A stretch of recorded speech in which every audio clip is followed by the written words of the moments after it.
अगर हम राधा जी की बात करें और श्री कृष्ण जी का जिक्र ना हो, यह तो संभव ही नहीं है, क्योंकि राधा और श्री कृष्ण हमेशा से एक दूसरे के पूरक रहे हैं और एक ऐसे आत्मिक प्रेम की मिसाल हैं जो भौतिक सुखों से बहुत परे हैं।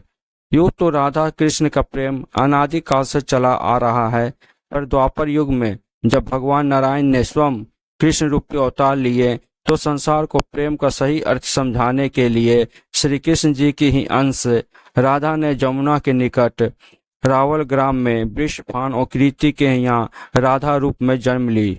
और जन्म के साथ ही राधा और कृष्ण की प्रेम कहानी शुरू हो जाती है।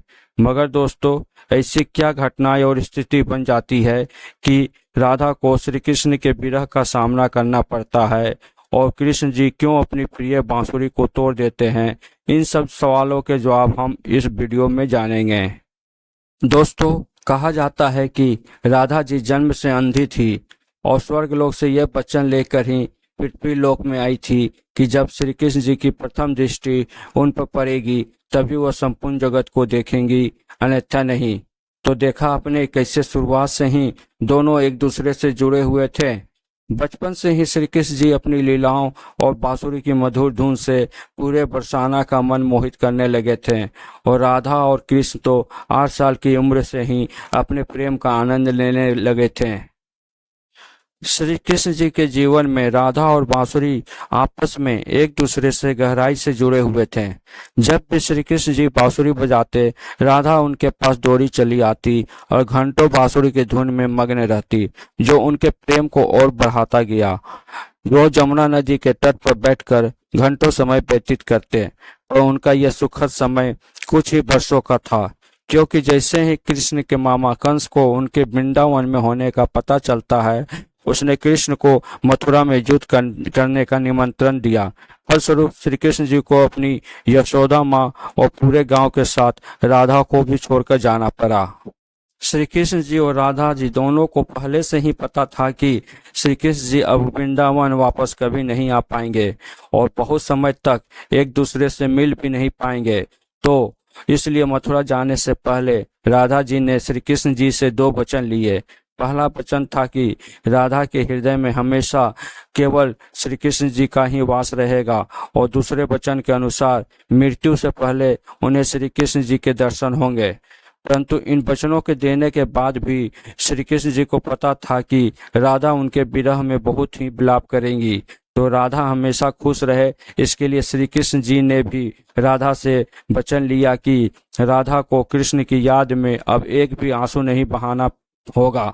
यह वचन लेने के बाद श्री कृष्ण जी मथुरा की ओर बढ़ जाते हैं। कृष्ण जी मथुरा में जाकर कंस का वध कर अपने माता पिता देवकी और वासुदेव को मुक्त कराते हैं और फिर उन्होंने मथुरा से आगे बढ़कर प्रजा की रक्षा के लिए द्वारका नगरी की स्थापना करते हैं, जिसके बाद उन्हें द्वारकाधीश कहा जाने लगा।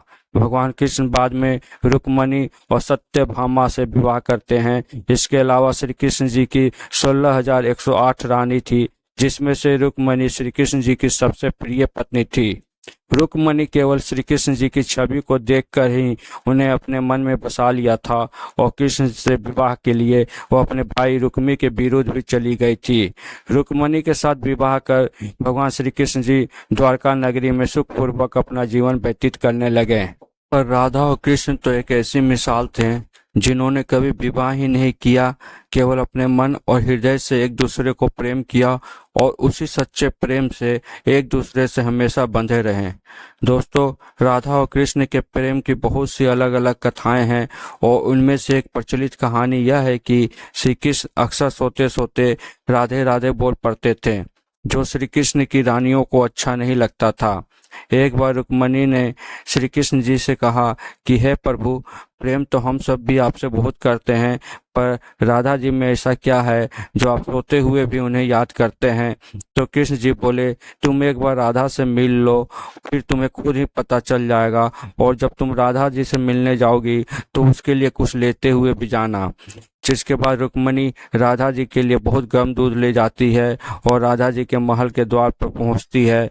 वहां एक स्त्री को खड़ा देखकर पूछती है कि क्या आप ही राधा हो, तो वह कहती है नहीं, मैं राधा नहीं बल्कि उनकी सेविका हूँ। राधा रानी तो सात द्वार के अंदर मिलेंगी। जब रुक्मणी सभी 7 द्वारों को पार करते हुई राधा रानी के कक्ष में पहुंचती है तो उन्हें पता चलता है कि राधा कई रातों से भगवान श्री कृष्ण जी का नाम जपते हुए जगी हुई थी और अभी अभी उन्हें निंद्रा आई हुई है। रुक्मणी राधा के सखियों से कहती है कि कृष्ण ने उन्हें राधा जी से मिलने के लिए कहा है। तो उतने में ही राधा उड़ जाती है और कहती है कि कृष्ण ने आज मुझसे मिलने के लिए आपको भेजा है। रुक्मणी आश्चर्यचकित हो जाती है। केवल कृष्ण जी का नाम लेने से राधा जागृत हो गई और उन्हीं के बारे में पूछने लगी। इतना ही नहीं, जब राधा को पता चला कि कृष्ण जी ने उनके लिए प्रसाद भेजा है तो वो बिना कुछ सोचे समझे रुक्मणी से वो गर्म दूध लेके पी जाती है, जिसे देखकर रुक्मणी हैरान रह जाती है। फिर वो राधा जी से बात कर वापस आ जाती है। यह सब हो जाने के बाद जब रात्रि के समय रुक्मणी श्री कृष्ण जी के पैर दबाती है तो देखती है कि उनके पैरों में छाले पड़े हुए हैं, जिसे देखकर रुक्मणी हैरान हो जाती है और पूछती है कि हे प्रभु, आप कहाँ पैदल गए थे जो आपके पैरों में छाले पड़ गए। तब श्री कृष्ण जी बोले, आपने गलती से राधा जी को गर्म दूध पिलाया था, जो राधा एक ही बार में पी गई, जिससे उनके हृदय में छाले पड़ गए और उनके हृदय में हमेशा मेरे चरण कमल विराजमान रहते हैं, जिससे मेरे पैरों में भी छाले पड़ गए। तब फिर रुक्मणी जी को राधा और कृष्ण के प्रेम की पराकाष्ठा का पता चलता है कि प्रेम शरीर से नहीं आत्मा से होता है, जो हमेशा राधा के हृदय में कृष्ण के चरण कमल के रूप में विराज। श्री कृष्ण जी के मथुरा चले जाने के बाद राधा जी वृंदावन में ही श्री कृष्ण जी के भक्ति के साथ अपना जीवन व्यतीत करने लगती है और कहा जाता है कि यादव पुत्र अभिमन्यु या आयन से उनका विवाह भी हो जाता है।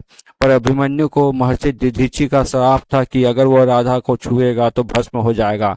इस प्रकार राधा विवाह के बाद भी कृष्ण के प्रेम में स्वतंत्रता पूर्वक जुड़ी रहती है। बहुत वर्षों बाद जब राधा अपना वैवाहिक जीवन बहुत अच्छे से निभा लेती है और समस्त जिम्मेदारियों से मुक्त हो जाती है तो फिर वह कृष्ण के पास द्वारका आती है। द्वारका पहुंचने के बाद राधा और कृष्ण आपस में मौन रहते हुए मन की अभिव्यक्तियों से घंटों एक दूसरे से बात करते रहे। कृष्ण के अलावा द्वारका में राधा को कोई नहीं पहचान पाया। फिर राधा कृष्ण के महल में निवास करने लगी और कृष्ण ने भी उन्हें महल में देविका के रूप में नियुक्त किया, जिससे राधा महल में काम करने के साथ साथ समय मिलने पर श्री कृष्ण की भक्ति में भी लीन हो जाती थी। परंतु श्री कृष्ण जी तो अब अपने राज धर्म के अन्य कार्यों में व्यस्त रहने लगे थे और दूसरी ओर राधा जी अपने पुराने कृष्ण को ही याद करती रहती थी।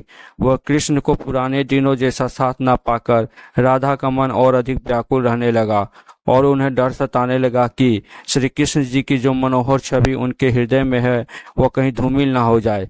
इसी डर से राधा जी चुपचाप एक दिन राजभवन और द्वारका नगरी को छोड़ दी। जिसके बाद ऐसे ही कुछ समय और बिताने के बाद जब राधा का अंतिम समय आया तो उन्होंने कृष्ण जी को स्मरण कर उन्हें अपने वचन की याद दिलाई। राधा जी के स्मरण करते ही कृष्ण जी वहां दौड़े दौड़े चले आए और राधा जी की दयनीय स्थिति देखकर वे अत्यधिक भावुक हो गए और उन्होंने राधा जी से अंतिम समय में कुछ मांगने को कहा, जिस पर राधा जी ने उनके सामने एक ही इच्छा प्रकट की कि वो अपने जीवन के अंतिम चरण में कृष्ण जी का वही रूप देखना चाहती है जैसा वो वृंदावन में देखा करती थी। तो उन्हें वही बांसुरी की मीठी धुन बजाने को कहती है। दोस्तों, राधा जी का बस इतना कहना था कि कृष्ण जी ने अपनी बांसुरी उठाई और वही मीठी धुन बजाने लगे और बांसुरी बजाते हुए कृष्ण और उनकी धुन सुनते हुई राधा दोनों की ही आंखों से आंसू की धारा बहने लगती है। इतना ही नहीं, बांसुरी की मीठी धुन सुनते सुनते राधा जी ने भगवान श्री कृष्ण के सामने ही अपने प्राण त्याग दिए। राधा जी की मृत्यु से कृष्ण जी इतने विचलित हो गए कि उन्होंने अपनी प्रिय बांसुरी को वहीं तोड़कर फेंक दिए, क्योंकि श्री कृष्ण जी के लिए बांसुरी और राधा का एक अद्भुत रिश्ता था। इसलिए राधा जी की मृत्यु के बाद कृष्ण जी ने अपने शेष जीवन में कभी बांसुरी को हाथ भी नहीं लगाया। दोस्तों, राधा और कृष्ण की प्रेम कहानी के लिए यही कहा जाता है कि एक प्राण दो देही राधा संग स्नेही, जिनके शरीर बस अलग थे। और तो दोस्तों, कैसा लगा आज का हमारा यह वीडियो? यह हमें कमेंट करके ज़रूर बताइए और जाते जाते चैनल को सब्सक्राइब ज़रूर कर दीजिए। धन्यवाद मित्रों।